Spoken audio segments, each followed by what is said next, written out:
Gravação iniciada, presidente. Ok. Isaías, faz a gentileza de convocar o patrono do item 193, McCoff. Ok, presidente, irei convocá-lo. Obrigado.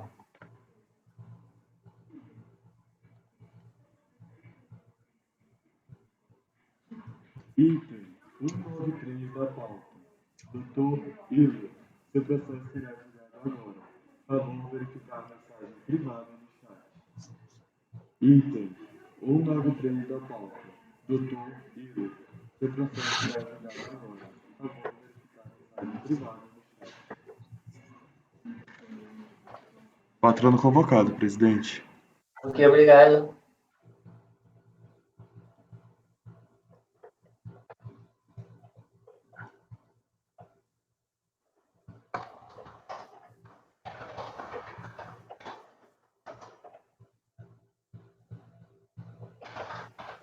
Ô Zé, Oi. quero agradecer ao teu time por nos ajudar. Já que a gente não tem competência para ganhar de São Paulo, O São Paulo é freguês, nossa, não tem jeito. eu tenho que apelar para os... Agora, aquele teu time perde gol, hein, amigo? Eu estava vendo o jogo, meu Deus do céu. Perde gol e toma uns gols bestas. Eu fiquei com medo de vocês tomarem o gol, porque vocês perderam os 2 gols ali, cara. Para vocês que não estão mais, hoje tem Palmeiras na Libertadores. Se quiser assistir um campeonato diferente aí, tá? Não quero mais não. Eu já... Eita, se acha, Olha né? vergonha. Cuidado, Tati, tá chegando as festas aí, porco, ó. Porcos Cristo. Amanhã é o Santos. É. O Paraná, o Flamengo do Wilson acabou com o meu Santos no domingo. Mas no teu Santos tava desfalcado. Eu até tava falando pro meu filho que não tinha graça, não tinha... Você viu a estatística que fizeram? 99% da torcida do Santos é do grupo de risco. É tudo acima de 70 anos, cara. Nossa Senhora. O Jorge é mascote da torcida jovem do Santos. Ah, é? É o mascote, é novo. Torcida jovem. É o mais novo do Santos. O meu Ô, Isaías, o patrono tá na sala? Presidente, eu convoquei, enviei a mensagem no chat, ele não respondeu. Ele voltou agora para a sala, vou tentar comunicar ele novamente. De novo, senão eu vou pulá-lo. É isso, só lamento. O problema tá com aquele negócio do Jitsi aí que tá ruim. Pode ser. Não sei se está saindo, mas eu nem estou tentando, né? Porque... Nem vou tentar, não. O meu de vez em quando dá umas travadas aqui, mas eu tô seguindo com ele. Dá umas tapas nele e vamos embora. O meu ainda não. Às vezes some todo mundo, assim, aí daqui a pouco começa a volta um, volta outro. O meu ainda não aconteceu isso, não, graças a Deus. Cara, aquela sessão estava difícil, né? Eu teve uma sessão do mês passado que eu achei que não... Tava complicado. O negócio não ia andar, não. Já estava começando a pensar no plano 2. Hoje eu tô sem backup de telefone. O telefone, e olha que eu paguei a conta, hein? Mas a Claro, eu não tenho mais 3G no telefone, eu só tenho o WhatsApp, por exemplo, onde tem Wi-Fi. E aqui eu não tenho. Então, se Paga, pô! tentar. Pagar. Mania, né? O pessoal é ganancioso, só pensa em dinheiro também. O pessoal da Claro. Ô, Zé, ele quer ter 4G sem pagar. Se lá não tem 4G, imagine fibra ótica. Aqui tem, filho. Vocês não têm. Não, fibra ótica não tem. Vocês, o fim do mundo aí, rapaz. Aqui tem. O que você achou? Pronto. Agora eu acho que eu consegui. Conseguiu?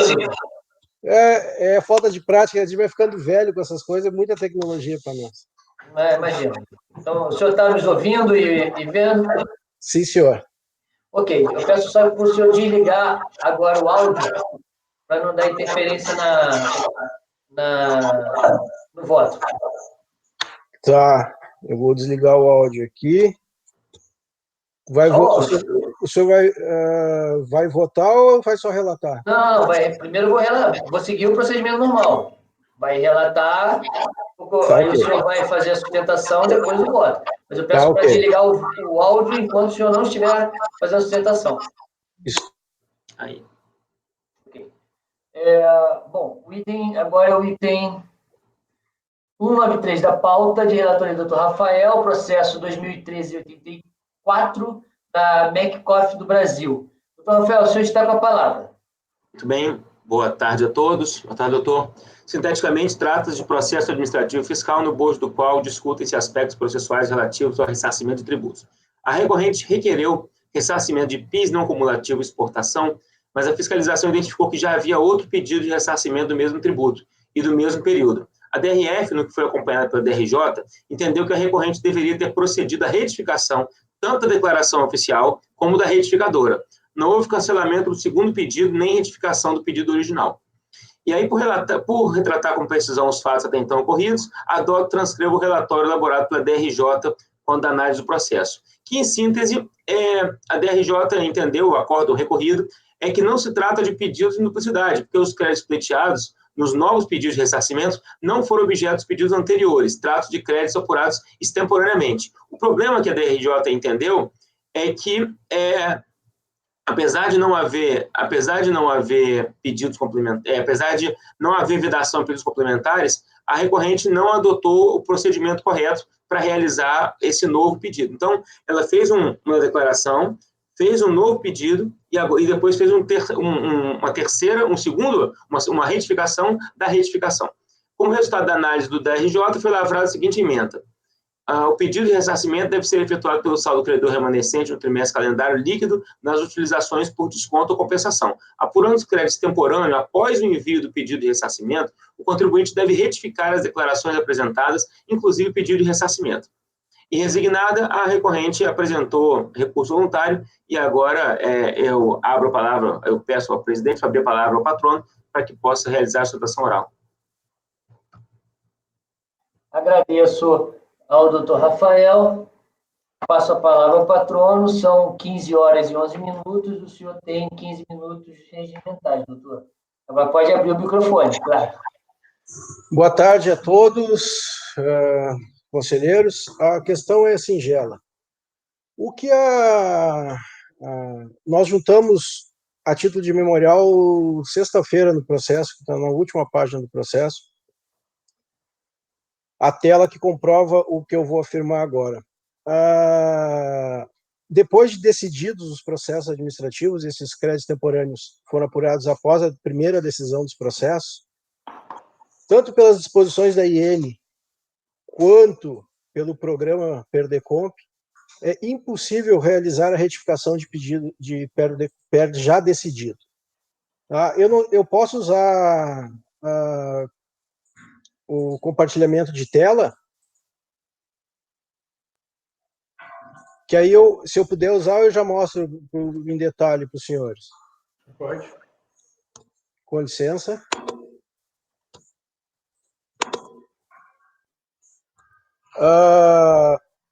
Nós temos aqui o pedido, né?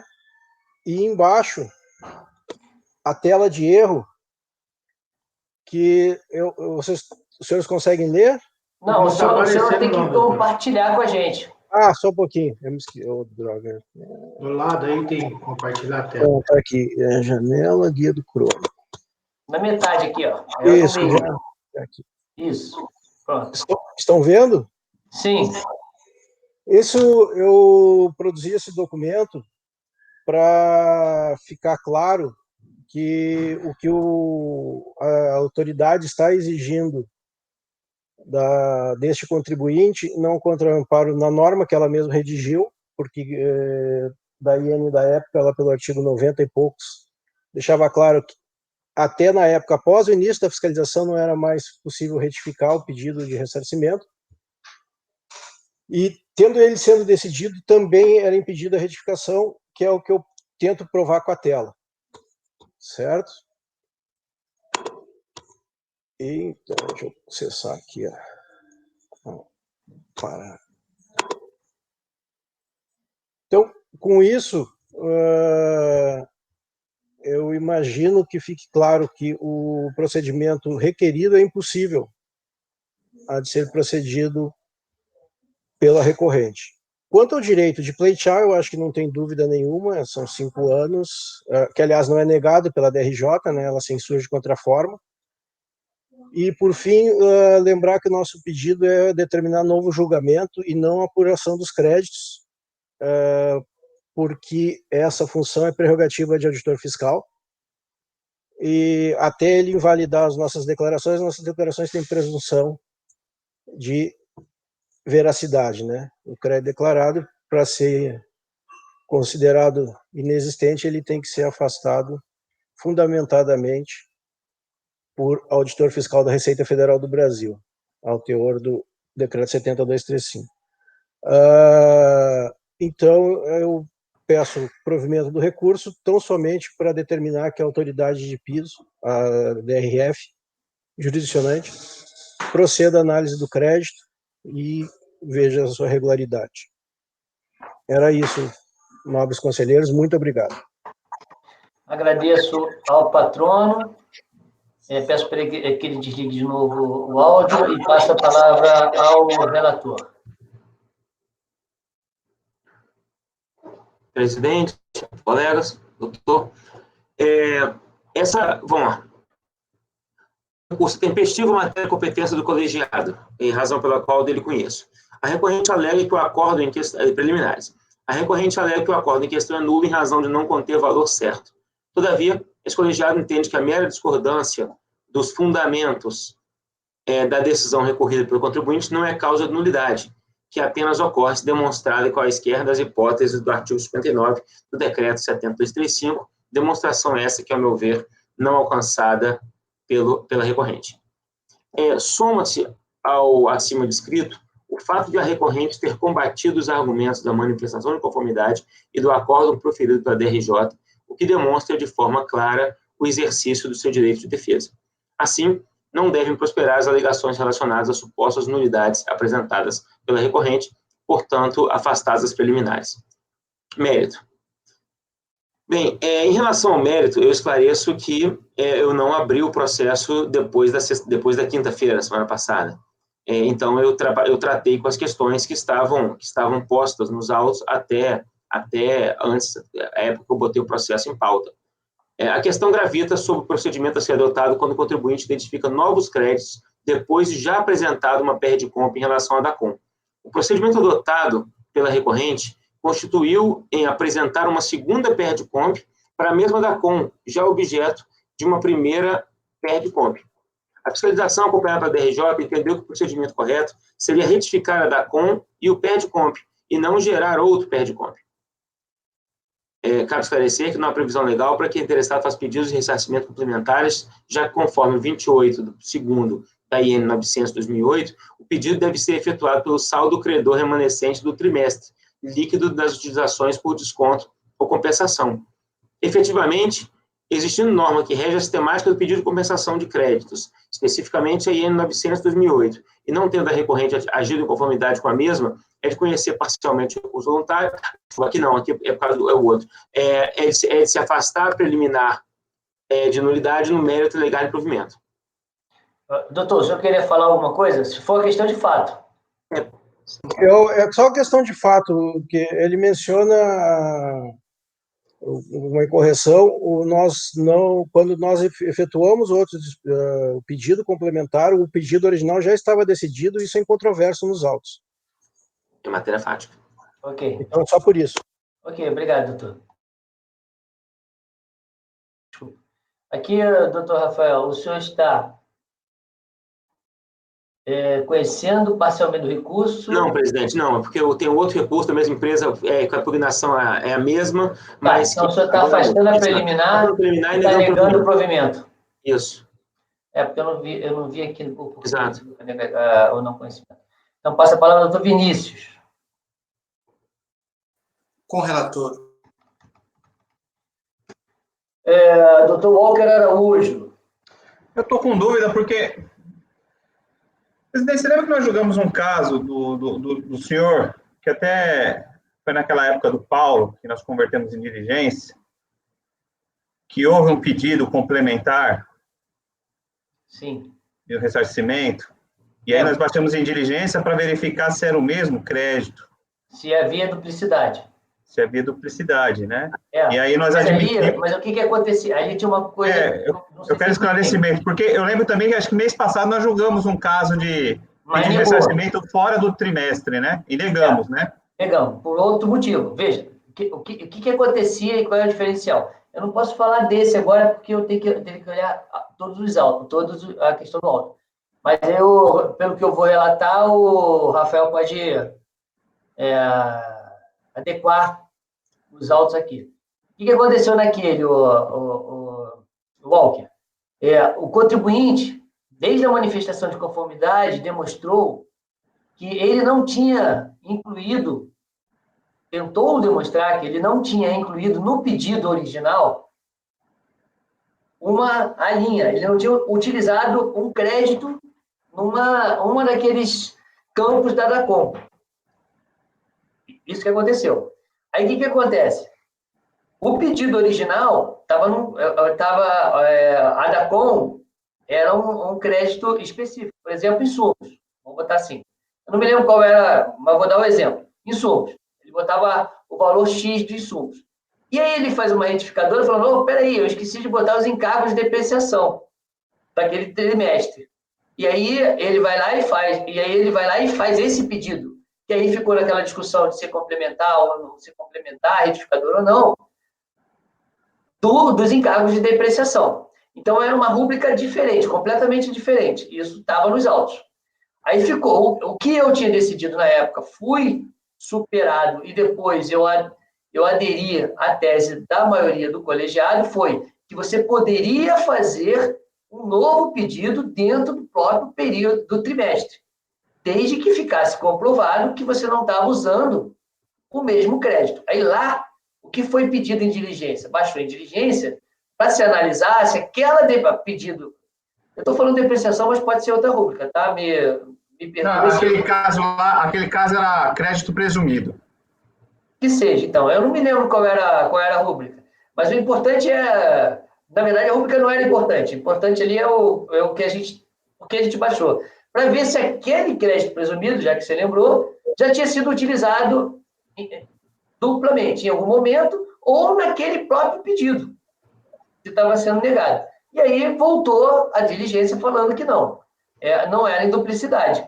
E aí ele foi dado provimento. Esse foi o caso. Mas eram dois pedidos? Oi?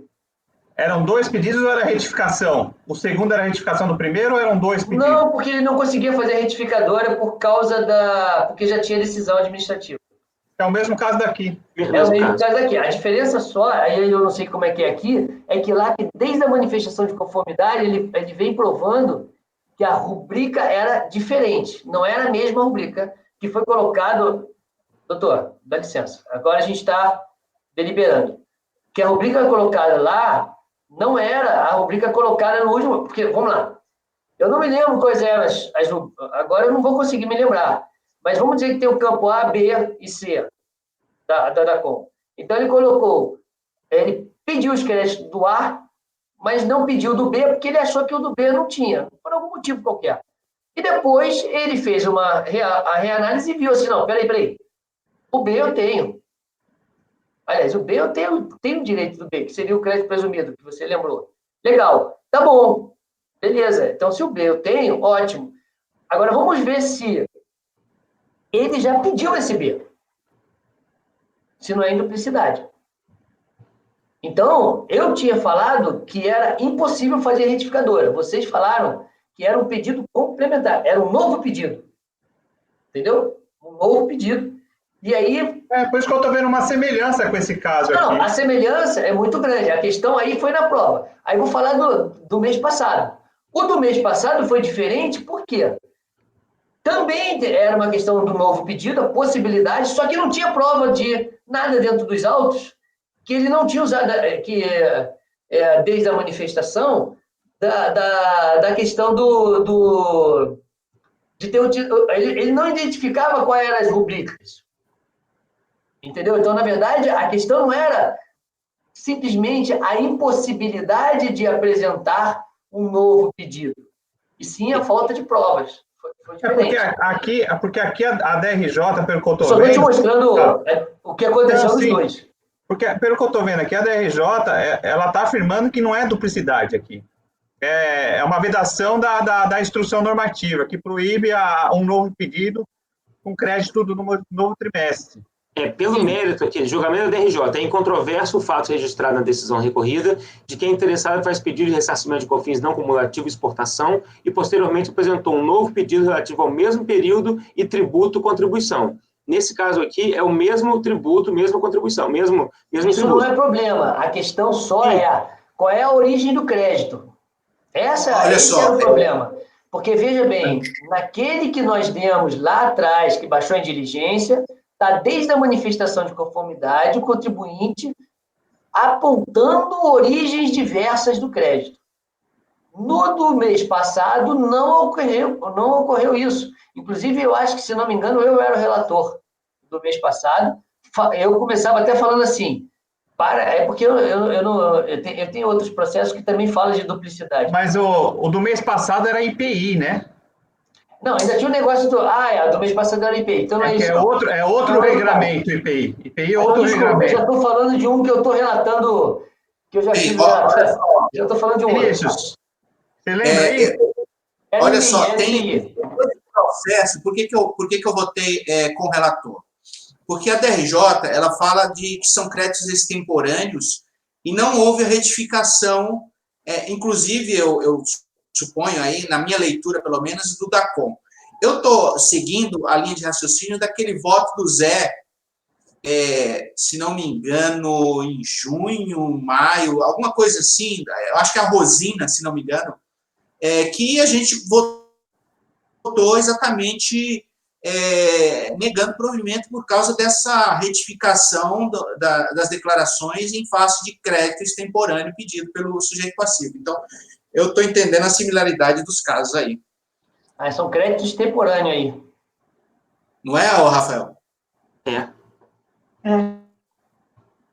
Então tá. É isso que a DRJ afirma com bastante clareza, que se trata de Então crédito. É diferente. Então no mesmo período de apuração, lá de 2008, esse segundo PRDCOMP desse recebimento foi transmitido em 2012, despacho decisório de 2013, e a DRJ fala, esse crédito que você está pedindo aqui em 2012 já tinha sido tratado lá em 2008, na outra PRDCOMP. Eu não sei quando é que saiu o despacho decisório do primeiro PRDCOMP, porque ele não está nos autos, então eu não sei quando, mas em 2013, então, ele está usando as restrições da IN, que você tem que fazer um pedido por trimestre, relativo àquilo. O extemporâneo deveria ter sido apropriado na constatação de que existia crédito extemporâneo, e não voltar lá atrás 5 anos para querer refazer a contabilidade. Exatamente isso que aconteceu. Retificar da CONS. O que a gente já julgou aqui que é necessário para esse tipo de pedido de ressarcimento. Dos extemporâneos. Isso. Que é o que ele quer. Entendi. Mas o Rafael não está tratando disso no voto, tá? Tá. Você entra na questão de ser extemporâneo, não? É incontroverso no acórdão que esse crédito ele foi indeferido por formalidade. É incontroverso no acórdão que Doutor, olha só, eu não abri a palavra para o senhor me desculpa. Não, é que tem uma questão de leitura, é questão de fato, eu estou aqui para atuar. Não, questão de fato, eu vou ter, o senhor não vai poder falar se eu abrir a... O acórdão afirma que os créditos doutor, não são os mesmos. por favor, eu não gostaria de ser indelicado, não seja indelicado, por favor. O senhor aguarde abrir, porque o senhor já falou, o senhor teve a oportunidade de falar. E se não for questão de fato, não adianta o senhor querer gritar do seu lado aí, que sinceramente não vai adiantar. Walker, aqui, bem, no meu relatório, eu deixo claro que é um PIS não cumulativo exportação, que já havia outro pedido de ressarcimento do mesmo tributo no mesmo período. Sim, então, isso não é só o problema. Como é que tá a manifestação de conformidade? Ele identifica, por exemplo, os créditos, qual é a linha, que tipo de linha que ele está falando, que tipo de créditos diferentes ele está falando? Não há. Aqui nesse colegiado, a gente já a gente já negou nesse tipo de coisa. Porque não adianta ele falar que, não, tudo bem. Então, ele está fazendo o quê? Ele está mandando a gente refazer a produção de prova que ele deveria ter feito lá atrás? Só se discute o formalismo. Na manifestação, só discute a formalidade, que ele não deveria seguir a formalidade, quer dizer, que não haveria formalidade a ser seguida, à exceção dos 5 anos. Eu vou pedir vista. Ok. Então, quanto a preliminar, eu vou colher o voto da preliminar de todos. Doutor Vinícius já votou com a faixa. O relator. Relator. Ok. Doutor Jorge. O relator. Doutor José Renato. O relator. Doutora Larissa. O relator. Doutor Rafael é o relator. Doutora Denise. O relator. Eu também voto com o relator, então o relator afastou a preliminar. Foi seguido pelo colegiado.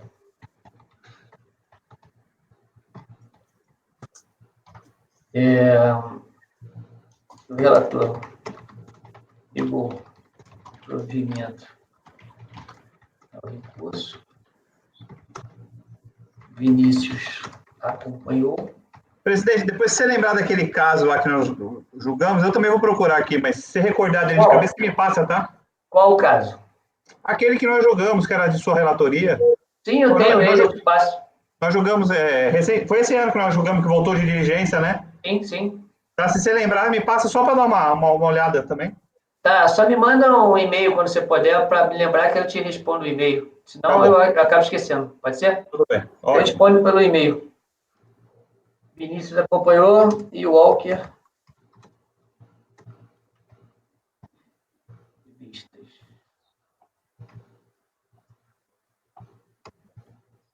Ok, então o relator afastou preliminar, foi seguido pelo colegiado. O relator negou o provimento ao recurso, Vinícius o acompanhou e o Walker pediu vistas. Doutor, o senhor ficou com alguma dúvida? Não, excelência, não, nenhuma dúvida. Ok, eu agradeço a presença do senhor e tenha uma boa tarde. Obrigado, igualmente.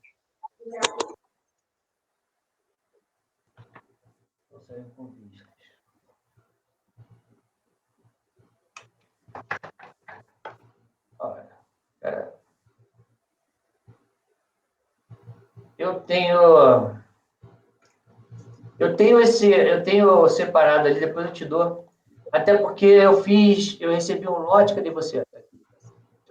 Eu recebi um lote que eu tive alguns processos com negócio de duplicidade também.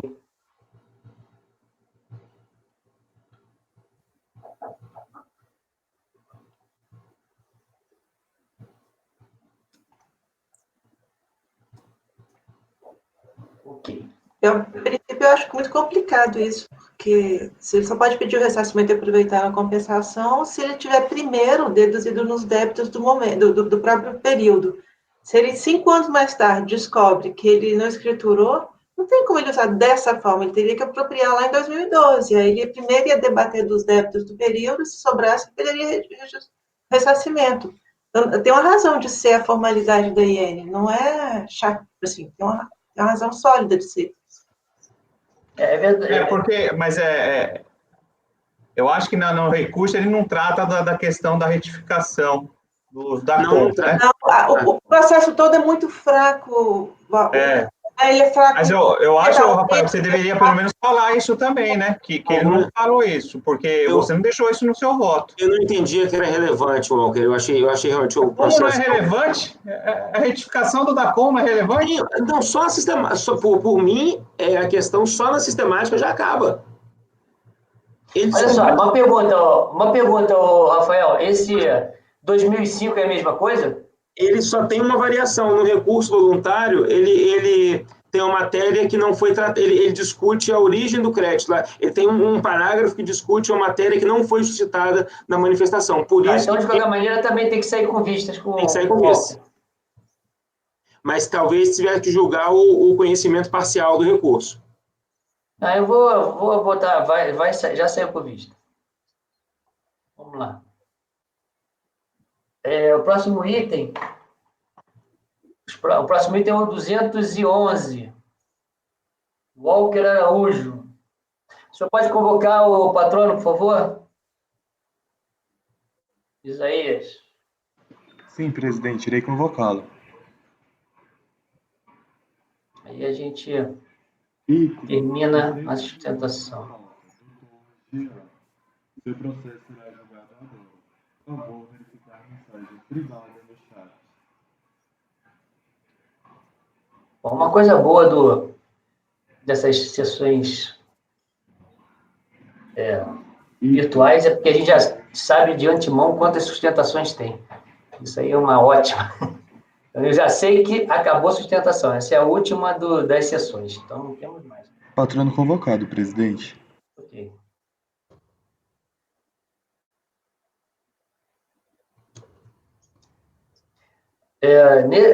Agora tem que só perceber. Eu vou ter que olhar o meu Walker lá, porque, na verdade, aquele de lá não, vai ajudar bastante, mas é que eu tenho outros posteriores que se discute também que ele não apontou. Agora é a própria prova. Né? Então, ele fala que é induplícito, que na verdade é um novo pedido, mas ele não fala assim, olha, é um novo pedido. Mas ele não identifica que crédito que é. No primeiro pedido eu botei o crédito tal, no segundo pedido eu botei o crédito referente a tal. Ele não faz isso. Aí, meu amigo, porque lembra que, só um minutinho, só para a gente terminar isso, você lembra que o teor grande que a gente acabou afastando essa formalidade era aquele negócio assim, poxa, se o contribuinte faz uma apuração depois do trimestre e descobre que ele tinha direito à depreciação, por exemplo, cargo de depreciação que não colocou, será justo ele nunca mais poder colocar e nunca mais poder pedir? Lembra? Foi essa a discussão. Uhum. Então, diante dessa lógica, ele tem que apontar para a gente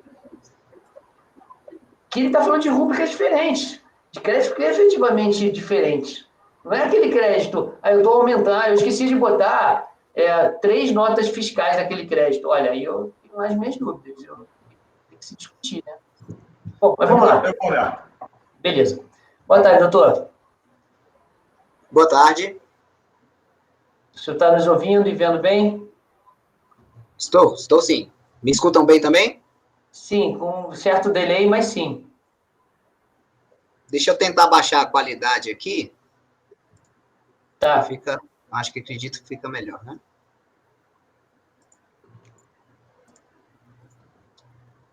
Melhorou? Fale alguma coisa, por favor. Melhorou agora? Melhorou, dá para ouvir o senhor. Eu peço que o senhor só tire o... como é que se fala? Tire o áudio. Deixa eu... Isso. O doutor Vinícius também. Passo a palavra ao doutor Walker Araújo, item 211 da pauta, Previbosch, processo final 2009-41, que é paradigma dos processos seguintes. Está com a palavra, doutor. Boa tarde, doutor. Por bem retratar os fatos, adoto o relatório da decisão de piso. Trata-se de multa por atraso na entrega do demonstrativo de apuração de contribuições sociais da COM mensal referente a fevereiro de 2008, no valor de 656,37. Em 26 de janeiro de 2009, o interessado supraqualificado apresentou impugnação na qual alega 1. Que até o ano calendário de 2006, entregar a DCTF com periodicidade semestral. Porém, ao transmitir nova via eletrônica, a DCTF referente ao primeiro semestre de 2007, o sistema informatizado da Receita Federal não permitiu a entrega da DCTF semestral, orientando pela utilização do PGD DCTF mensal. Então, aqui é uma multa, porque o contribuinte não entregou a DCTF mensal, ele pensou que, pelo regime que ele tinha optado, seria semestral, e aí a Receita Federal falou que era mensal a entrega da DCTF.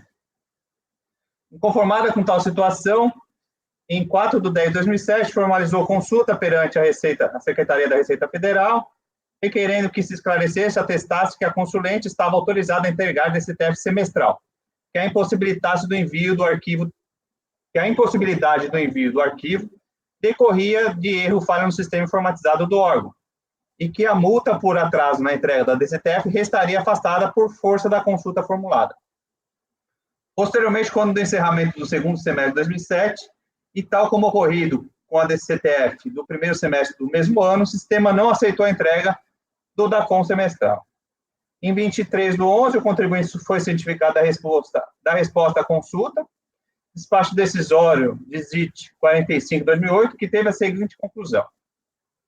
Posto isso, declara a ineficiência da consulta com base no artigo 52 e artigo 46 do Decreto 70.235, dado não versar sobre a interpretação de dispositivos, mas sobre a solução de problema concreto pela consulente para a transmissão da DCTF semestral, referente ao primeiro semestre do ano calendário de 2007, uma vez que o programa não aceitou o documento, emitindo mensagens de obrigatoriedade. Espera aí que eu diminui minha tela.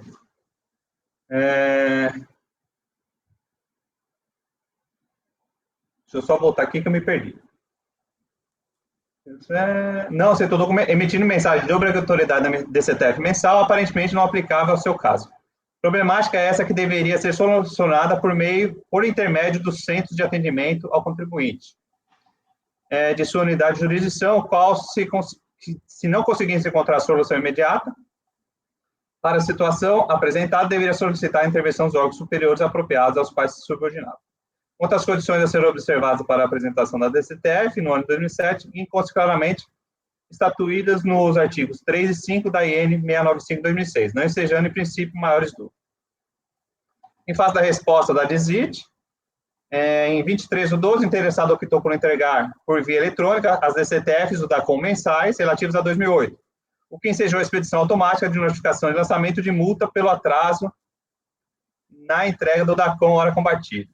Entende-se descabida a exigência da multa, uma vez que o contribuinte está devidamente quadrado na hipótese de entrega semestral da DCTF e do DACOM, e foi obrigado a apresentar os DACOMs mensais por força de um erro do sistema informatizado da Receita Federal. Por ser entidade de previdência privada complementar, para fins de cálculo da receita bruta operacional, as contribuições vertidas para a entidade não são incluídas, estando a reclamante dentro do limite da receita bruta estabelecida no inciso 1 do artigo 3º da IN 695/2006, e por também não estar enquadrado nas hipóteses dos incisos 2, 3 da IN 695, não estava obrigado a entregar a DCTF mensal, e, portanto, também não estava obrigado a entregar a DACOM mensal. Sendo assim, conclui que a presente cobrança deve ser cancelada, devendo a notificação de lançamento ser declarado nulo. Analisando a impugnação apresentada, a DRJ julgou em precedente, nos termos da emenda abaixo, que eu vou dispensar a leitura, o contribuinte foi cientificado da decisão, apresentou tempestivamente recurso, aduzindo as razões aqui, eu vou deixar para o doutor apresentar suas razões de insurgência contra a decisão. Em 24 de outubro de 2009, adotando o mesmo procedimento realizado no PA número tal, que já se tratam de questões idênticas ao presente processo, inclusive envolvendo o mesmo período de atuação, o processo foi convertido em diligência para que fossem tomadas as seguintes medidas. Esse contribuinte, ele tem diversos acórdãos já, inclusive dos mesmos períodos, com os mesmos fatos, já considerando as soluções de consulta, as respostas, os pedidos, tudo igual. E esse caso é um caso idêntico. Então, esse processo foi convertido em diligência para da ciência da resolução autuada, fornecendo cópia, apure as receitas auferidas pelo contribuinte nos anos calendários 2006 e 2007, em conformidade com as orientações contidas no item anterior desse voto. Ao final, elabore relatório de diligência concluinte sobre o valor das receitas auferidas para os períodos. Essa questão da receita é importante, porque se ele tivesse receita inferior a 30 milhões, salvo engano, se é esse número, ele seria obrigado a entregar a DCTF semestral. Se fosse superior a esses 30 milhões, a entrega seria DCTF mensal e da DACOM mensal também. Por isso que o processo foi convertido em diligência, para que fosse apurado se a receita dele foi inferior ou superior. Tá claro até aqui, por enquanto? Sim.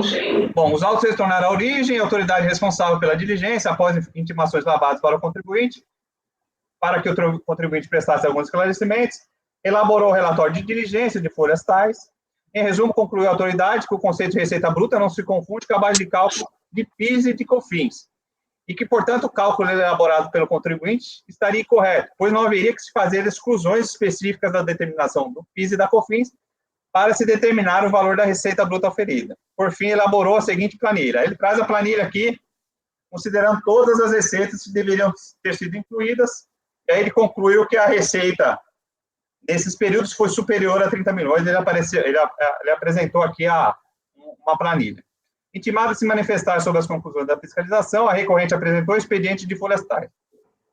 Aduz que a diligência não atendeu o solicitado pela turma, pois não se ateve aos critérios adotados no acordo, pois tratando-se de aplicar o mesmo critério daquele adotado no citado acordo, o cálculo correto deveria deduzir as exclusões previstas nos parágrafos 2, 5 e 6 da Lei 9718, em especial nos casos de entidades de previdência privadas, abertas e fechadas, procedimentos auferidos nas aplicações financeiras destinados ao pagamento de benefícios de aposentadoria, pensão, pecúlio e de resgate.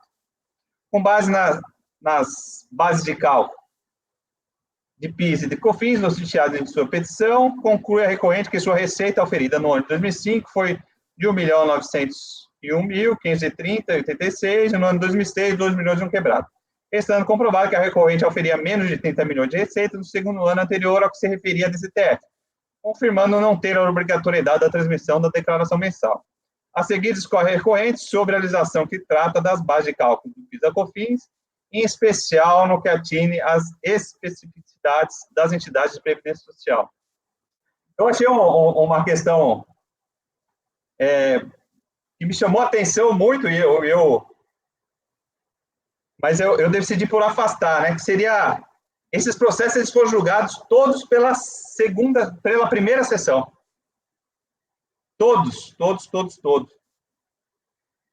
Mas aí, eu vi que aqui o que se discute, pelo menos no recurso, é a composição ali na base de cálculo, do PIS e COFINS, se insere alguns tipos de receitas, né? E aí eu fiquei meio na dúvida, quando eu fiz o voto, para ver se era de nossa competência. E eu entendi que sim, porque a gente está discutindo aqui uma questão de se inclui algumas receitas na base de cálculo do PIS da COFINS para compor a receita bruta, né? Mas tem entendimento que vai dizer que é base de cálculo de imposto de renda, essas coisas, e aí seria da competência da primeira sessão mesmo. Esse é o relatório, presidente. Ok. Doutor, são 15h47, o senhor tem 15 minutos regimentais. Boa tarde, senhores conselheiros. Boa tarde, presidente, senhores conselheiros. Me escutam bem? Sim? Presidente, como eu já tive a oportunidade de realizar a sustentação oral nesse processo e diante do completo relatório do conselheiro relator desses casos, né? Eu vou me ater aqui mesmo tão somente para reforçar aqui o resultado da diligência, né, e do enquadramento da recorrente na hipótese da entrega do semestral do DCTF e da DACOM, né. Conforme o CARF determinou no último julgamento, né, ele entendeu a necessidade de se avaliar minuciosamente qual o valor das receitas auferidas pelo contribuinte nos anos calendários de 2005 e 2006, nos termos do precedente citado pela própria decisão, que foi o acordo 9303006484. Ou seja, esse acordo, ele determina, né, ele já traz os pressupostos de como que deveria ter sido feito a diligência, né? E, ao verificar o relatório da diligência, elaborado pela DRF de Campinas, São Paulo, a autoridade fiscal parte do pressuposto que o conceito de receita bruta é diferente do conceito da base de cálculo do PIS/COFINS, e que somente na apuração da base de cálculo do PIS/COFINS é que seriam aceitas as exclusões previstas na Lei 9.718. Né? O primeiro ponto que eu gostaria de destacar aqui é que a recorrente não pretende alegar que a entidade de previdência complementar não ofere receita bruta. Né? Muito pelo contrário. O entendimento é de que a receita bruta que temos, a receita bruta é a base de cálculo do PIS da COFINS. E, portanto, consequentemente, pressupõe as exclusões previstas na 9.718. Né? Então, entendemos que a autoridade fiscal, ao fazer a diligência, deveria realizar a apuração determinada pelo CAF, conforme foi determinado na resolução de diligência, né, contemplando, portanto, as exclusões previstas em lei, né. E não foi isso que aconteceu, né, de encontro com a expressa determinação do CAF, concluiu a autoridade fiscal que a receita bruta auferida, né, não permite nenhuma exclusão, por ser diferente da base de cálculo do PIS e da COFINS, né? E, sendo assim, presidente, conforme bem já destacou o relator, né, o conselheiro relator, se fossem apuradas aí as exclusões previstas na 9.718, os valores seriam muito menores, bem menores do que os valores de 30 milhões, né? Verifica-se que a recorrente não oferira o valor de 30 milhões, e aí, portanto, né, confirmando não ter a obrigatoriedade da transmissão da declaração mensal, né? É basicamente isso, senhores conselheiros. Eu já tive a oportunidade de fazer a sustentação oral, por isso que eu serei bastante breve aqui. O relatório do relator também está bem completo, né? Então, que purga-se pelo total provimento do recurso voluntário. Obrigado. Agradeço ao patrono, passo a palavra ao relator.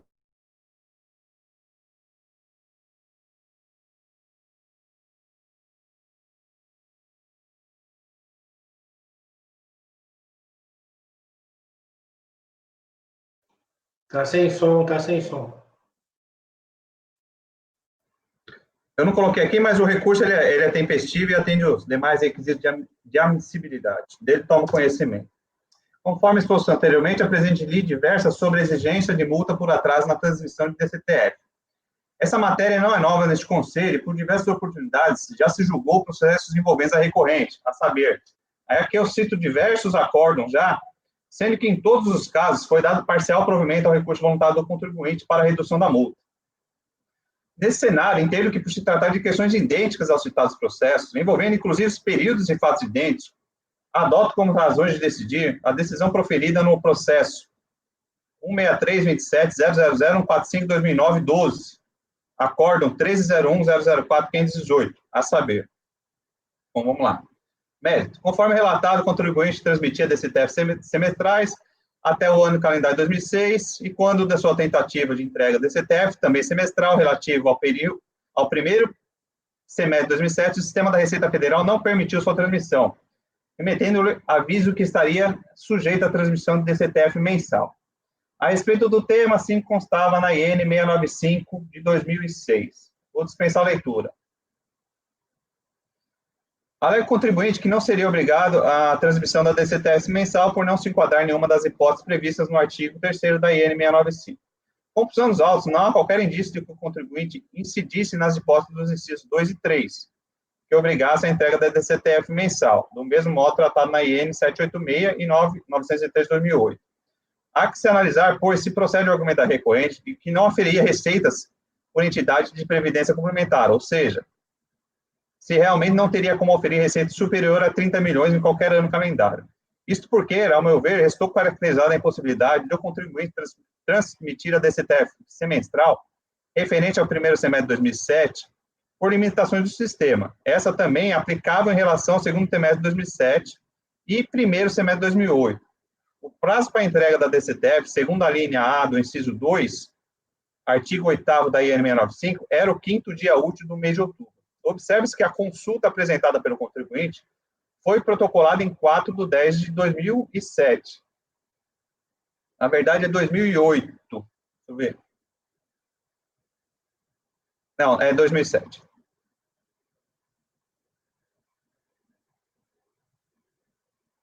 Ou seja, não procede a afirmação da decisão de primeira instância que não haveria provas de que o contribuinte tentou transmitir a DCTF semestral no prazo fixado na referida norma complementar. Portanto, por oportuno, é importante frisar que a apresentação de consulta não suspende o prazo para a apresentação de declarações. De todo modo, aguardou o contribuinte o resultado da consulta para verificar se haveria ou não erro no sistema da Receita. Entretanto, como a consulta envolvia questões sobre problemas operacionais do contribuinte para a entrega de declaração, a divisão de tributação considerou a não formulada, e não lhe restando outra alternativa, antes de 30 dias após a ciência da solução de consulta, o contribuinte procedeu à transmissão de todas as DCTFs mensais do período. Frise, não tratou de opção do contribuinte, mas sim de uma única alternativa, já que o sistema não aceitava sua DCTF semestral, e até mesmo ao arrepio da própria norma da Receita Federal, pois o parágrafo único do artigo 13 da IN 695 determinava que, em se tratando de entrega indevida da DCTF semestral, por pessoas jurídicas que se enquadrem nas hipóteses de obrigatoriedade de entrega da DCTF mensal, será devida a multa pelo atraso na entrega das DCTFs mensais, relativas ao período considerado, ou seja, o sistema deveria ter acatado a DCTF transmitida, realizando a cobrança, se fosse o caso, das multas por atraso na entrega das DCTF mensais, o que poderia, ao menos em tese, reduzir a penalidade aplicada. É importante frisar que a multa automática que foi gerada em relação à entrega em atraso da DCTF mensal não levou em consideração a obrigatoriedade do contribuinte de transmitir a declaração mensal, mas tão somente o atraso em sua transmissão. Por essa razão, não havia que se falar em prova, por parte do fisco, de comprovação de que o contribuinte auferira mais de 30 milhões de receitas no segundo anterior ao que se referia a DCTF, a fim de que se comprovar a obrigatoriedade da transmissão da declaração mensal. Por essas razões, entendo ser de extrema relevância analisar se o contribuinte aufere receitas, e, caso afirmativo, se nos 2 anos anteriores ao período a que se refere a DCTF transmitidos em atraso, se o montante de receitas superou 30 milhões. Retornando a esse ponto, a respeito das entidades de previdência complementar, auferirem ou não receitas, a terceira turma da Câmara Superior de Recursos Fiscais firmou entendimento, muito DCTF, Câmara Superior, enrola a língua, né? Firmou entendimento em sentido afirmativo, conforme se observa no acórdão 9303-006-484, julgado na sessão de 3 de março de 2018, cujos principais fundamentos a seguir reproduzem. As entidades de previdência complementar estão sujeitas à contribuição para o PIS/COFINS nos termos da Lei 9718, que assim dispõe. Eu vou dispensar a leitura.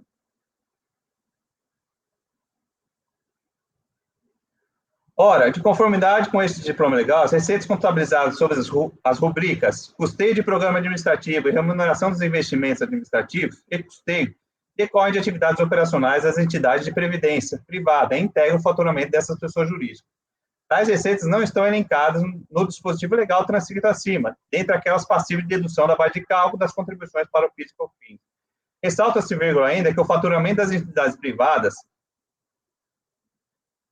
das entidades de previdência privada, corresponde à soma de todas as receitas decorrentes das atividades econômicas do seu objeto social, ou seja, suas receitas operacionais, dentre elas, as de prestação de serviços tributados nos lançamentos em discussão. Assim, a decisão do STF, proferida nos recursos extraordinários 346, 084, 357, 950, 358, 273 e 390, que reconheceu a inconstitucionalidade do parágrafo 1º do artigo 3º da 978, que havia ampliado a base de cálculo do PIS e COFINS, não se aplica ao presente caso. Naquele julgamento, o ministro César Peluso, do STF, assim decidiu. Vou dispensar a leitura também, que todo mundo já sabe que o ministro decidiu naquele julgamento.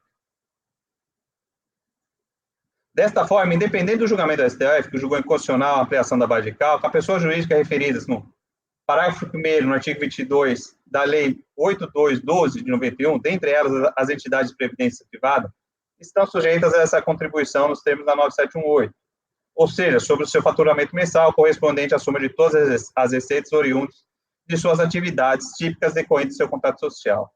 Outro não é o entendimento do STJ, conforme se verifica, por exemplo, no RESP 15.26.447, cujos trechos de interesse de sua emenda reproduzem a seguir. Vou dispensar a leitura também.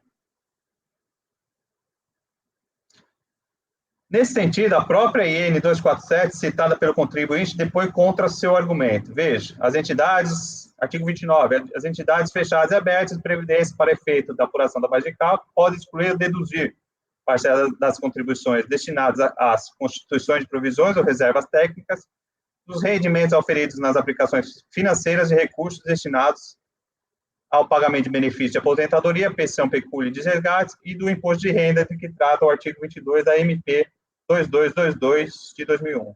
Ora, se as entidades de previdência privada complementar podem excluir da base de cálculo do PIS e da COFINS destinadas às rubricas e considerando que o fato gerador dessas contribuições ao faturamento, sendo esse considerado como receita bruta, é evidente que a recorrente aufere receita bruta.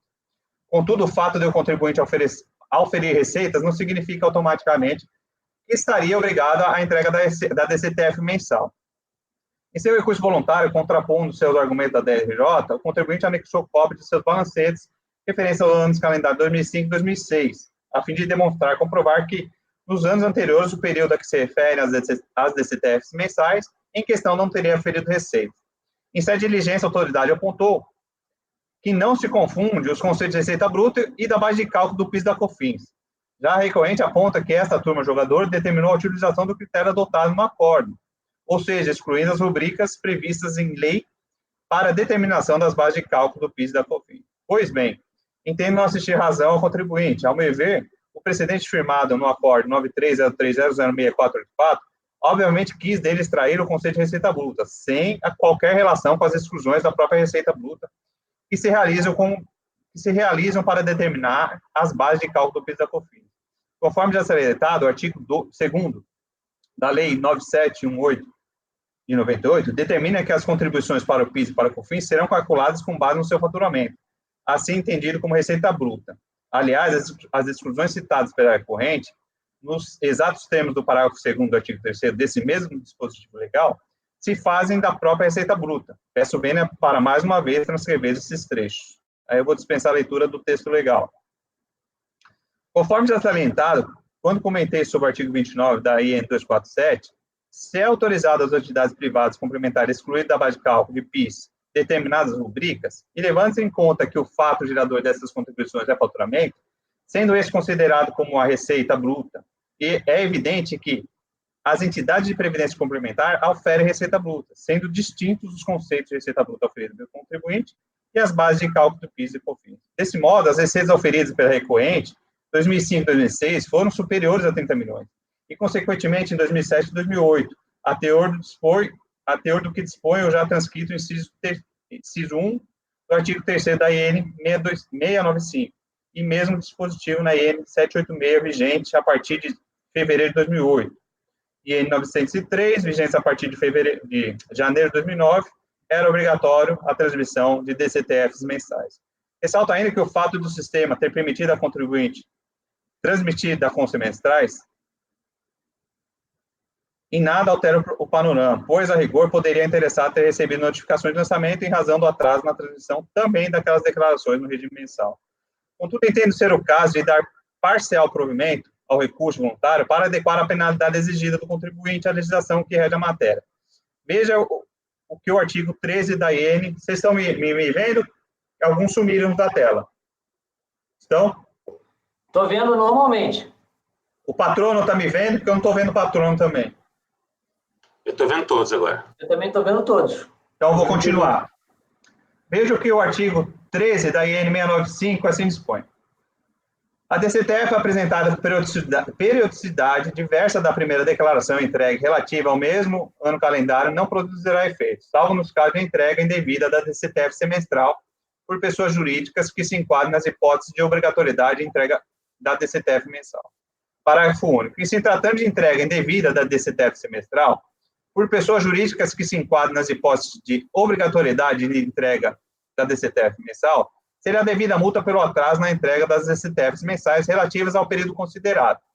No caso concreto, não há dúvidas que o contribuinte aguardou o resultado da consulta para verificar se haveria ou não erro no sistema da Receita Federal.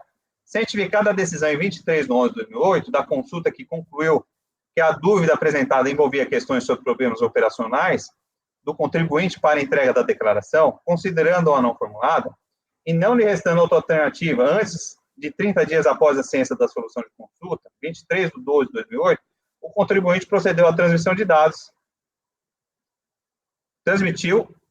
procedeu à transmissão de todas as DCTFs mensais do período. Desse modo, resta evidente que a entrega em atraso não se tratou de opção do contribuinte, mas sim uma única alternativa, já que o sistema não aceitava a sua DCTF semestral. Aliás, ao arrepio da própria norma da Receita Federal, pois o parágrafo único do 13 da IN 695 determinava que, em se tratando de entrega indevida da DCTF semestral, por pessoas jurídicas que se enquadram nas hipóteses de obrigatoriedade da entrega da DCTF mensal, será devida a multa pelo atraso da entrega das DCTF mensais relativa ao período considerado. Ou seja, o sistema deveria ter acatado a DCTF transmitida, realizando a cobrança, se fosse o caso, das multas por atraso na entrega das DCTFs mensais.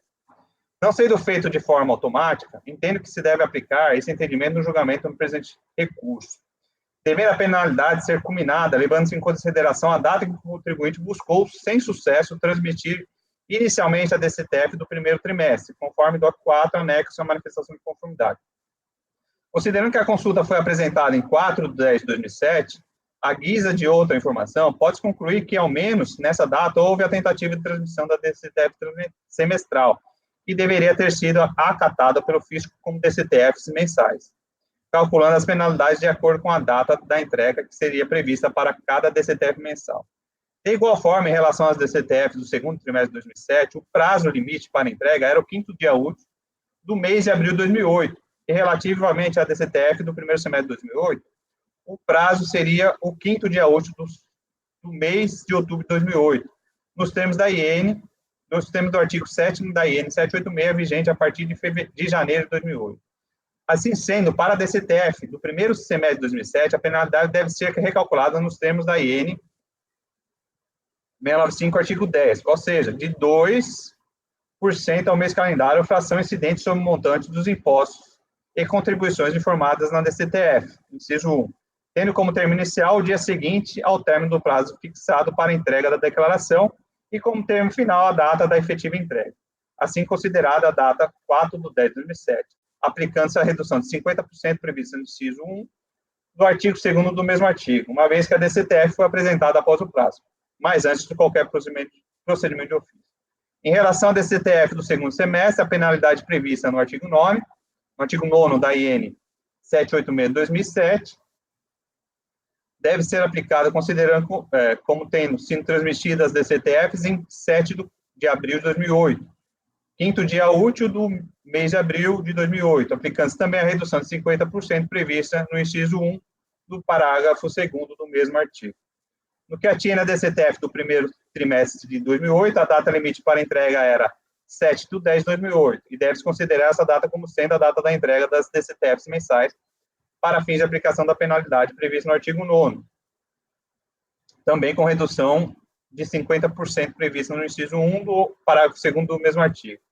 Especificamente em relação às DCTFs de julho, agosto e setembro de 2008, considerando que foram efetivamente transmitidas após a ciência da solução de consulta, mas antes do prazo que seria previsto para a entrega das DCTFs semestrais, 5º dia útil de abril de 2009, e tendo em vista que já foi aplicado o retorno de 50% em razão de ter sido transmitida antes de qualquer procedimento fiscal, as penalidades se mantêm integralmente. Isto posto, voto por dar parcial provimento ao recurso para reduzir as multas aplicadas. Isso aqui é ainda parte do voto que eu estou adotando, tá? Como data de entrega, as DCTF dos primeiros semestres de 2007, o dia 7/4/2008, como data de entrega das DCTFs do segundo trimestre de 2007, e o dia 7/10/2008, como data de entrega, as DCTFs dos primeiros semestres de 2008. Datas com redução de 50%, conforme descrito no item anterior desse voto. Diante do exposto, aí eu repito aqui, eu dou parcial provimento para reduzir a multa nesses períodos. É como eu voto, presidente. Ok, doutor relator. Passa a palavra ao doutor Vinícius. Eu só não entendi, Walker, por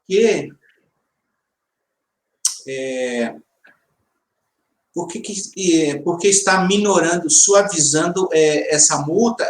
Na verdade, o voto do Fernando Brasil, ele está considerando, se eu estiver errado, você me corrige, ele está considerando que durante o período de apreciação lá da solução de consulta não estaria correndo o tempo, é isso? No final das contas? Foi. É isso aí. No fim das contas, é isso que ele está, né? E outra questão é que, no conceito de receita bruta, ele está englobando tudo, porque, na verdade, é uma IN que fala de DCTF não é específica de PiscoFins, aí não seria excluído da base, né? Tudo aquilo lá que se exclui do PiscoFins. Entendi. Perfeito. Entendi. A gente já chegou a julgar caso aqui com essa minoração da multa? Com essa diminuição da multa? Não, é o primeiro caso. É o primeiro caso e eu estou adotando os outros que já foram julgados, porque o contribuinte teve todos os casos julgados do mesmo jeito. Todos esses casos aqui são julgados igualmente. Todos. Eu estou adotando como razão de decidir, para dar o mesmo tratamento, na verdade, né? Certo. Estou seguindo o mesmo tratamento. Então, a lógica do Fernando Brasil é a seguinte, olha, no dia X, ele apresentou a semestral... Que não foi aceita, né? E não foi aceita. Pelo artigo 13 da IN, o contribuinte, se apresentasse, por exemplo, a mensal um mês depois da semestral, ele estaria sujeito a esse período para o cálculo da multa, não é? Perfeito. Né? Pelo artigo 13. Só que aí o Fernando fala, não, mas ele apresentou a solução de consulta e o site da Receita... Agora, por que ele condiciona, por exemplo, ele fala assim, mas o programa, né, que recebe a semestral, o programa, ele trouxe uma mensagem que seria mensal, né?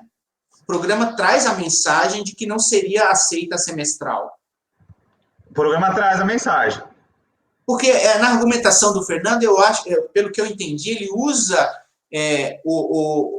alguma insuficiência do sistema como um dos fundamentos para acolher a redução da multa. Mas o argumento dele, pelo que eu entendi, é o seguinte: mesmo que o contribuinte fosse obrigado a entregar o mensal, a Receita deveria ter aceitado a semestral, e a partir daí aplicar a multa por não entrega das mensais, entendeu? E não recusar a entrega da semestral. Esse é o entendimento do Fernando Brasil. Não deveria ter a recusa de receber. Mas aí que está o efeito prático disso, por exemplo. Tudo bem, eu recebi, mas o cálculo da multa variaria com isso? Essa é a minha... Oi? Teria variação, porque quando você apresenta uma, é semestral, são 6 meses, ela abrangeria. Entendi. Ela abrangeria, mas se você apresentar uma e for considerada essa uma como semestral, você não teria a multa pelo menos de 1 mês. Então, teria essa questão também. Entendi. Aí você poderia considerar essa semestral como uma mensal e as demais, e aí desconsiderar a semestral e cobrar as mensais que faltaria, você entendeu? Só que a Receita não aceitou nem a semestral. Aí esse o posicionamento que eu entendi do Fernando Brasil, né? Foi esse entendimento. Eu acho o seguinte, que assim, minha posição, né? Eu acho que, com relação à receita bruta, eu acho que é isso mesmo que vocês assumiram aí, eu concordo com essa posição. Com relação à eventual diferença no cálculo da multa em função da não aceitação da semestral, tudo bem. Agora, com relação à previsão de que, com relação a esse tipo de flexibilização, mas ele apresentou a consulta, então esse prazo tem que ser excluído, né? Que é o que eu estou entendendo que ele, eu divirjo desse tipo de entendimento, até porque a comunicação do sistema da Receita Federal foi o seguinte: olha, a semestral não é aceita, você tem que apresentar a mensal. Quer dizer, a resposta da Receita já estava ali, né? Você formular uma solução de consulta para uma coisa concreta já é uma coisa questionável. E formular uma solução de consulta, uma coisa cuja resposta você já obteve da própria Receita, né? E a norma, inclusive, da DCTF que a gente está aplicando fala, né, que se você tem acima de 30 milhões, tem que ser mensal. Então, assim, eu discordo dessa posição de que tem que ser adotado aí vamos dizer assim, um prazo de trégua, porque estava em análise lá da DISIT, ou da COSIT, não sei. Enfim, eu abro divergência, então, nesse ponto, porque... Oi. Presidente? Não, só um minutinho, deixa ele acabar de votar, peraí. Ok. Está votando. Ok, eu já concluí. Se, de repente, tiver uma questão de fato... Era só uma questão de fato, conselheiro Vinícius. É porque a empresa, ela vinha entregando as DCTFs semestralmente até o ano de 2007. Ela não tinha esse conhecimento. E aí, quando ela transmitiu no primeiro semestre de 2007 e teve essa vedação, aí ela não soube o motivo da vedação. Então, ela fez essa solução perante a Receita Federal. Ela não tinha outro meio. Né? Então, e aí, por cautela, o que ela fez? Já que não está sendo aceita a semestral, vamos entregar a mensal. E aí a multa veio automática. É só isso. Entendi. Como eu falei, a empresa que tem o faturamento, a receita bruta acima de 30 milhões, ela sabe que tem a receita bruta acima de 30 milhões. É questão de interpretar a IN, artigo 3º lá, e ver se enquadra ou não. A mensagem da Receita foi clara, não é para ser entregue DCTF semestral, e sim mensal. Enfim, essas questões estão todas claras para mim. Agora, com relação à eventual influência da não aceitação da DCTF semestral, eu estou na dúvida realmente se isso influenciaria o cálculo. O cálculo está no artigo 10 da IN. Eu, assim, a princípio, assim, não enxerguei que pudesse alterar o cálculo final das multas, mas como o Walker falou aí, se de repente você considera a semestral, vai influenciar depois pelo menos um mês no cálculo das demais entregas, enfim. Pois bem, é o que eu tinha para falar.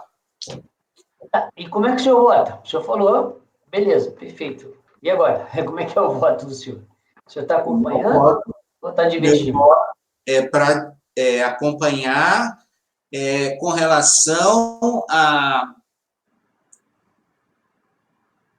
É difícil até porque eu não sei se eu voto por negar provimento. Porque o que ele está dando? Ele está dando provimento parcial e está reduzindo as multas diversos aqui. Todas com 50% e pontuou as datas de entrega. Então, ele está aceitando essa questão do procedimento do contribuinte. Essas datas de entrega, Walker, que você aceita aí, são datas da transmissão da semestral? Então, por exemplo, uma semestral de 2006, né? Ele mandou a semestral de 2006. Primeiro, não, esquece 6, vai para 2007 aqui, ó. 4 de 10 de 2007. Ele mandou primeiro semestre de 2007. 4 de 10 de 2007. 4 de 10 de 2007. Aí, o seguinte... Aí, a DCTF de janeiro, fevereiro, março, abril, maio, junho, né? Ele não mandou nas épocas certas. Não, eu vou ter que negar provimento, porque... se o seu entendimento é esse, você tem que negar provimento. Não vai fazer diferença. Eu nego provimento porque... exatamente porque a empresa sabe quanto que é a receita bruta dela, ela buscou uma solução de consulta para a qual ela já tinha uma solução, e até também uma matéria que não é objeto de solução de consulta, enfim. Ok. Negar provimento. Ok, doutor Vinícius. Doutor Jorge Abud. Ok, presidente, eu tenho um questionamento. Me permitem. Nós estamos nos pautando por um voto da primeira sessão, correto? Ok. Não corre o risco de amanhã, por exemplo, a PFN questionar nossa competência ou não? Ou isso não? Olha, eu sinceramente dei uma passeada pelo regimento, eu não vi. Eu também não vi. Baseado em que a primeira sessão ficou com a competência desse... Eu sinceramente, eu não sei por que eles julgaram também. Então, o que pode acontecer é a PFN... ela pode embargar aqui. Divergência. Aí depois a gente resolve. Ela vai entrar com divergência falando, olha, foi conhecido pela primeira e também foi conhecido por outra. Alguém tinha que não conhecer. Ok, não, só isso.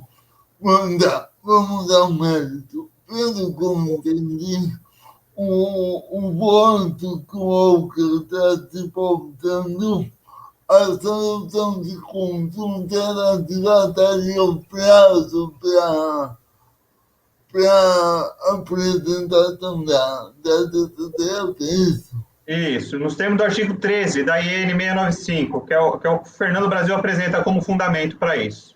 Não. Eu vou acompanhar o relator. Ok. Então, passo a palavra ao doutor Zé Renato. Com o relator, presidente. Ok. Doutora Larissa. Só para confirmar uma questão aqui, essa solução de consulta, Walker, foi posterior ao prazo para... Foi, porque ele tentou entregar semestral e não conseguiu. eu vou acompanhar a divergência, eu vou com a divergência. Ok. Só vou responder a questão do Jorge, teria que ser previamente à consulta, previamente ao pagamento que ele quisesse fazer. Vencida. Foi posterior a todos esses fatos geradores. Foi posterior a todos esses fatos geradores dessas multas, né? Isso. Nesse caso, não entende nada. Tá. Inclusive, a semestral é bem depois, né? A semestral é lá na frente. As mensais deveriam ter sido entregues lá atrás. Não, tá, perfeito. Beleza. Vamos continuar. Doutora Larissa, doutor Rafael. Relator, presidente. E doutora Denise. Eu voto com a divergência, presidente. Vinícius. Deixa eu ver quem mais votou. Foi o Vinícius, foi a Larissa e a Denise. Bom, eu também voto com a divergência. Bom, primeiro porque a função da Câmara Superior é exatamente pacificar essa discussão entre turmas de julgamento. Então, não me comove muito essa questão de já ter sido julgado outras vezes igual e manter o mesmo tipo de julgamento. Esse argumento, para mim, não é um argumento relevante. Para mim, a decisão. Segundo, a decisão de consulta, a solução de consulta, como disse, e bem chamada a atenção, foi posterior. Terceiro, o critério absolutamente objetivo, ou seja, não tem subjetividade nenhuma. Tem tantos milhões, tem menos de tantos milhões, é outro. É tão simples quanto isso. Então, não vejo nenhum motivo de dúvida. Não tem, para mim, aquela questão da dúvida, como é que se chama para a gente poder fazer para poder fazer a fungibilidade? Dúvida... Indúvio pro réu? Não. Esqueci o nome. Dúvida razoável? Não. Não, tem um nome lá. Para você poder fazer a fungibilidade, tinha aquela questão da dúvida... Tem ainda. Esqueci a palavra agora. Então, para mim, não tem essa dúvida, porque é bem objetivo. Dessa forma, eu também nego provimento ao recurso. Então, na verdade, isso é um auto de infração. Se isso é uma auto de infração, vai ter dado provimento ao recurso nos termos da portaria. Agora, deixa eu me lembrar que eu vou ter que buscar os termos que eu tenho que botar aqui. Peraí. É dúvida objetiva, né, não, Gilson? Dúvida objetiva, é essa o nome? Eu não me lembro. Agora eu realmente esqueci. Fugiu o nome. Para fungibilidade? Para Então é fungibilidade. dúvida objetiva. Tá aí. Muito obrigado, doutor. Deixa eu ver aqui só. Onde é que está o. Você já fez isso aqui? Não. Peraí que eu vou ter que. Eu vou ter que botar aqui, então. Qual é o nome do colegiado por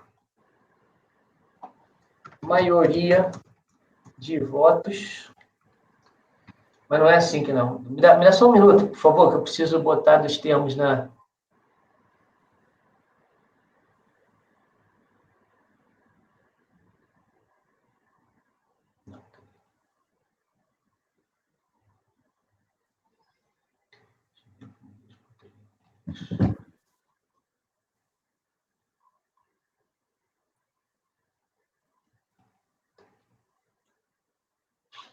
Eu, sinceramente, eu fiquei intrigado com essa questão da competência aqui, viu?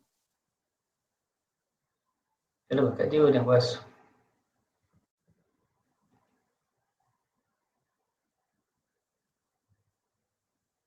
Isso. Perdi aqui. Só um minutinho. Cadê? Ah, tá aqui.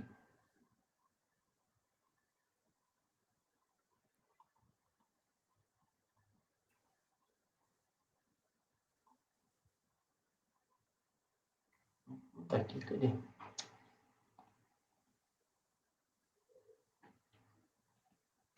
Walker, vocês têm por hábito julgar aqui multa por atraso em DCTF? Porque em TE a gente nunca pegou, só da COM que a gente pega. Multa por atraso? Em DCTF. Acho que a gente já julgou alguns casos já, de multa por atraso. Tem aquele papel imune também, né? Que já tem súmula, que a gente já pegou alguns casos.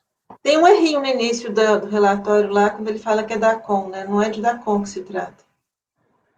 É que no relatório ele impõe a DCTF e a DACOM, né? Mensal.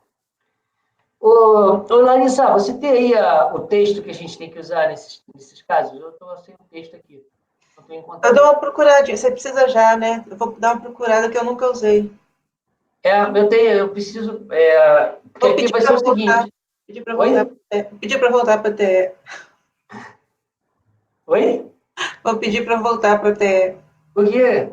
O que você vai pedir? Para voltar para a TE. Vai pedir? Eu nunca tive de usar isso. Mas está usando hoje. Deixa eu só encontrar. Eu já usei outra vez, mas eu estou tentando encontrar aqui. Estou procurando para você. Perdi. Doutor, eu peço só um pouquinho de paciência, porque eu não estou encontrando. É que esse texto é diferente.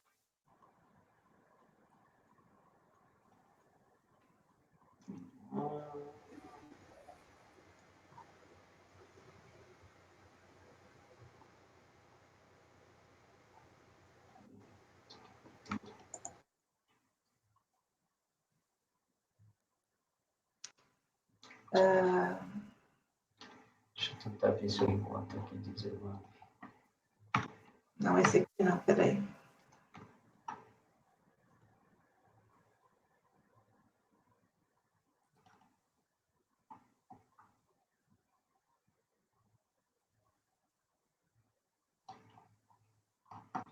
Não é esse. Gilson, uma possibilidade aqui. Acordam os membros. É porque esse aqui está assim, no mérito por determinação do artigo 19E da Lei 10.522, acrescido pelo PLAN, em face do empate no julgamento, dar provimento ao recurso voluntário. E aí então vamos lá. Repete para mim, Larissa, por favor. Acordam os membros do colegiado. Deixa eu ver aqui. É porque esse aqui está misturado, ele separou para eliminar. Deixa eu achar um outro. Tá. Se for misturar, se eu for... Cadê? Acordo mesmo do colegiado, em face do empate, não, mas ficou ruim. Não. Peraí, deixa eu achar um outro que seja perfeito.